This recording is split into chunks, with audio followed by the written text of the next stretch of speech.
কুমিল্লায় ভাড়া বাসা থেকে মা মেয়ের মরদেহ উদ্ধার। কুমিল্লায় ভাড়া বাসা থেকে মা এবং মেয়ের মরদেহ উদ্ধার করেছে পুলিশ। সোমবার ভোরে কুমিল্লা নগরীর কালিয়াজুড়ি এলাকা থেকে মরদেহগুলো উদ্ধার করা হয়। নিহতরা হলেন কুমিল্লা নগরীর সুজানগর এলাকার মৃত নুরুল ইসলামের স্ত্রী তাহমিনা বেগম এবং তার মেয়ে সুমাইয়া আক্তার। কুমিল্লার অতিরিক্ত পুলিশ সুপার সাইফুল মালিক বিষয়টি নিশ্চিত করেছেন।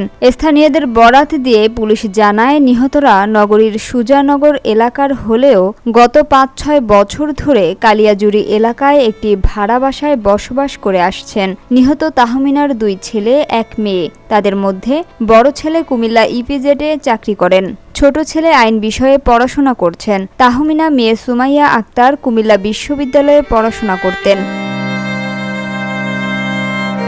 সোমবার গভীর রাতে ছেলেদের মাধ্যমে খবর পেয়ে পুলিশ ঘটনাস্থলে যায়। ভাড়া ওই বাসায় গিয়ে দেখে 2 কক্ষের বিছানার ওপর দুজনের মরদেহ পড়ে আছে। পরে পুলিশ সেগুলোর সুরতহাল তৈরি করে মরদেহগুলো উদ্ধার করে নিয়ে আসে। কুমিল্লার অতিরিক্ত পুলিশ সুপার সাইফুল মালিক বলেন, ঘটনার খবর পাই আমরা রাত 2:30টার দিকে। পরে সেখানে যাই। খাটের নিচে বালিশ পাওয়া গেছে।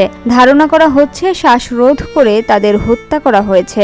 তবে ময়নাতদন্তের প্রতিবেদন পেলে মৃত্যুর রহস্য পুরোপুরি জানা যাবে। এ ঘটনায় পুলিশি তদন্ত ও আইনি প্রক্রিয়া চলছে।